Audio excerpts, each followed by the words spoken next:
Sa naunang video, sinabi natin na gumagawa ng desisyon ang tao sa buhay niya sapagkat meron siya mga unlimited needs and unlimited wants. Okay? Ulitin natin ha. Unlimited needs and wants. At sa kabilang banda naman, meron lamang siyang limited na resources para dito. At dito papasok ang ginagawa nating desisyon, lalo tigit sa economics. So mailalapat natin sa ating aktual na buhay ang konsepto ng paggawa ng desisyon sa economics sa paggawa din ng desisyon natin sa ating buhay. At kapag sinabi nating gagawa tayo ng desisyon, may mga mahahalagang konsepto na dapat tayong tandaan. Ang mga konseptong ito ay related din sa economics at magagamit din natin sa ating pang-araw-araw na paggawa ng desisyon. Ano-ano itong mga konsepto na ito? Unang bibigyan natin ng pansin ay ang tinatawag nating opportunity cost vis-a-vis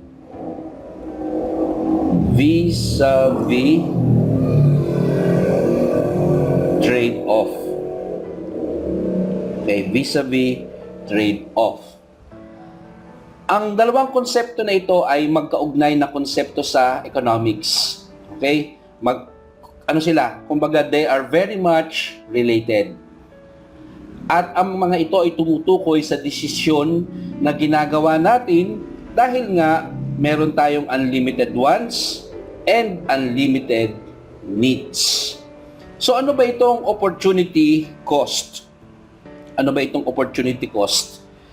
Ang opportunity cost ay ang halaga or value ng pinakamagandang alternatibo. Pinakamagandang alternatibo na ating isinusuko. Yun ang word ha, isinusuko. Ibig sabihin, hindi natin siya pinipili. Okay? Ito yung mga bagay na ating pinababayaan para mas makuha natin yung gusto natin. So, ang binigay kong halimbawa sa inyo ay anong pipiliin mo? Mataas na grades versus makapaglaro ka with your friends. So, anong pipiliin mo? So, kung pipiliin mo ang kung pipiliin mo ang magkakaroon ng high grades, ibig sabihin, yung oras mo ay gagamitin mo sa pag-aaral. Okay? At ang opportunity cost ay yung kaalamang maaaring matutunan mo sa pag-aaral at yung pagkuha o pagkakaroon ng mataas na grades. Ano naman ang trade-off? Ang trade-off naman ay ang pagpili.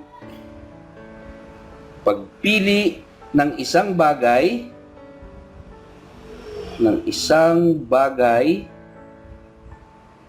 kapalit ang isa pa. Kapalit ang isa pa. Ibig sabihin, ito yung pagsasakripisyo natin ng isang bagay upang makamit yung isa. Okay? Halimbawa nga dito, alin ang sinakripisyo mo? Games with friends. Now, ang opportunity cost ay result ng trade-off. Ulitin natin ha, ang opportunity cost ay result ng trade-off. Siyempre, kapag gumawa ka ng isang trade-off, Okay, pag gumawa ka ng isang decision, may mili ka sa dalawang bagay, magkakaroon ng trade-off.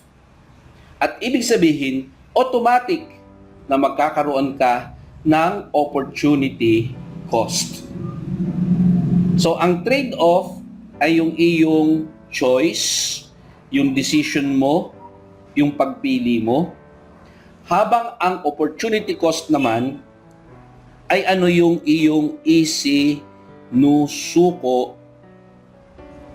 sa iyong pagpili. Okay? Ang dalawang ito ay mahalagang konsepto sa economics at magagamit din natin sa ating pang-araw-araw na buhay. So sa decision, ito yung partikular na pagpipili ang gawain. Ang opportunity cost naman ay ang pinakamagandang alternatibong isinuko. At ang trade-off ay ang aktwal na pagpapalit ng isang bagay para sa isa.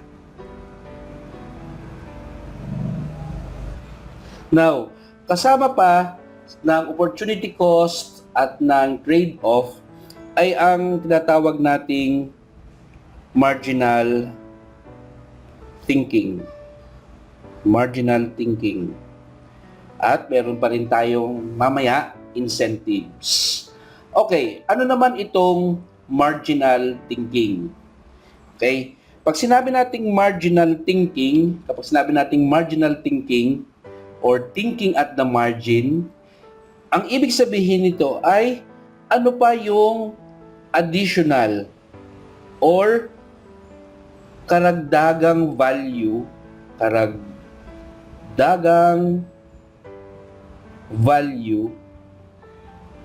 doon sa gagawin mong desisyon.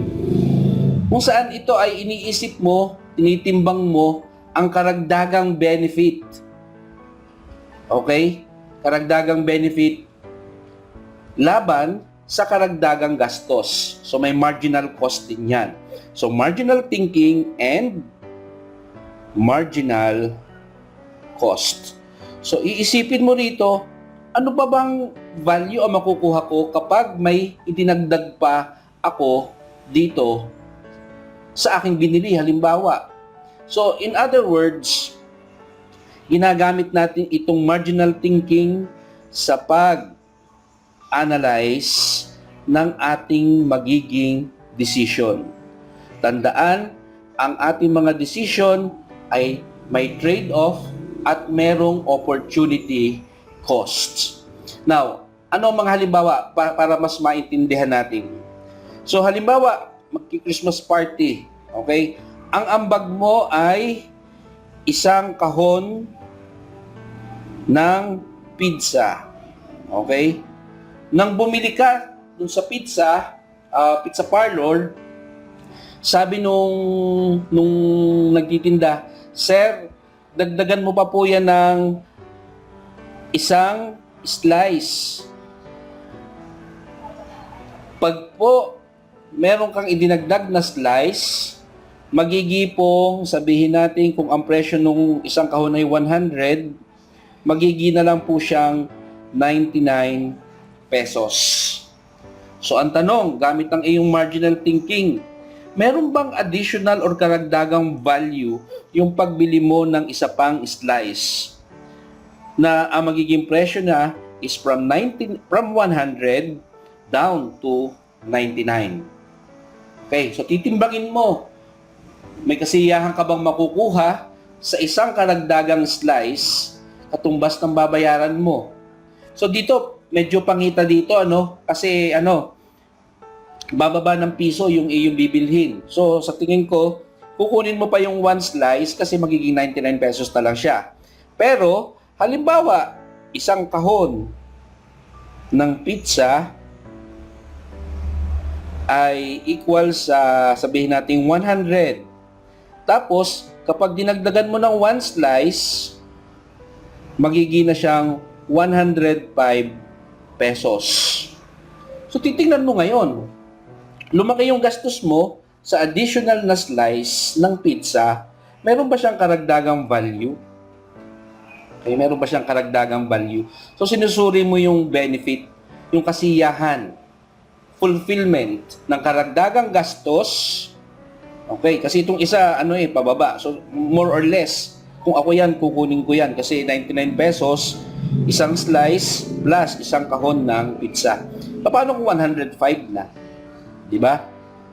Another example, kung halimbawa ikaw ay nag-aaral ng 2 oras, 2 hours, para sa iyong exam sa AP 9. Okay? Nag-iisip ka pa kung dadagdagan mo pa siya ng 1 oras. So, titimbangin mo kung ang karagdagang kaalaman na makukuha mo sa 1 oras ng pag-aaral mo ay makakataas ng iyong marka ng malaki. Kung malaki ang magiging pagtaas ng iyong grade, more or less, igagrab mo yung 1 hour na yan. Pero kung hindi naman, hindi mo yan gagawin. Okay? Doon sa mga quiz nyo, di ba, pagka nag-quiz kayo, nagre-review pa kayo bago mag-quiz. Sasabihin nyo sa teacher nyo, ma'am, 15 minutes pa po, sir, 10 minutes pa po. May karagdagang bang marka? Nakakasiguro ka ba na may karagdagang marka? Kumpara sa, sabihin natin, lalo kang kakabahan. Okay? So, yan yung tinatawag nating marginal thinking. Next, ang sunod na konsepto na mahalaga sa paggawa ng desisyon ay yung tinatawag nating mga incentives.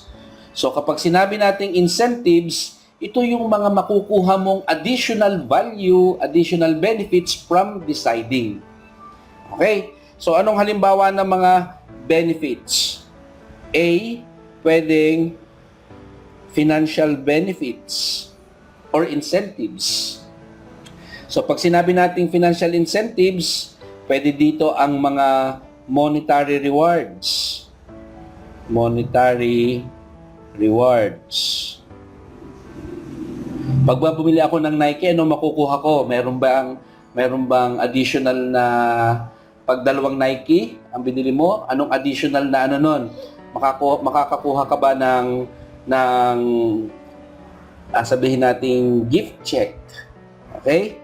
Next, pwede din siyang moral incentives. Ano naman ito? Appeal to one's individual sense of right and sense of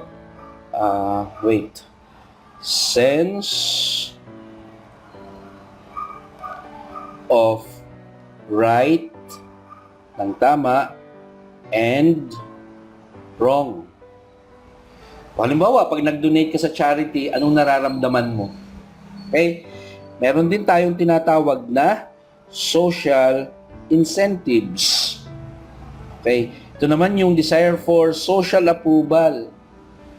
Social approval. Okay, halimbawa, pag gumastos ka o nag-donate ka, anong mararamdaman ng mga kaibigan mo, anong mararamdaman ng school, etc. And lastly, meron pa rin tayong tinatawag na coercive incentives. So ito naman ay may threat or punishment. More on negative siya. Okay? So halimbawa, laws and regulations often use coercive incentives to ensure compliance. So, yung 4 na konsepto na yon, marginal thinking, opportunity cost, trade-off, incentives, lahat yan ginagamit natin when we make decisions sa ating pang-araw-araw na buhay. As well as sa pag-fulfill natin ng ating mga pag-fulfill natin ng ating mga needs and wants sa buhay. Again, our needs and wants are unlimited. Sabi ko nga kanina, kapag na-fulfill nyo na yung inyong mga needs and wants, halimbawa yung honor, with high honor, Pag na-fulfill mo na yung high honor, kasi sabi ng mga kaibigan mo, social incentive, uy, ang galing-galing ni Victor, with high honors na. Okay? Ano sunod? Ano sunod mo nga gawin? With high honors, with highest honors naman. Now, again, kaya ba? With only unlimited, okay? With unlimited resources. Okay? So, yan yung 4 na mahalagang konsepto related in our decision making. Sa susunod na video lesson, pag-uusapan natin yung ano ba yung decisions ng tao in relation to scarcity. Okay? At ano-ano yung mga uri ng scarcity na related sa ekonomiya or sa economics.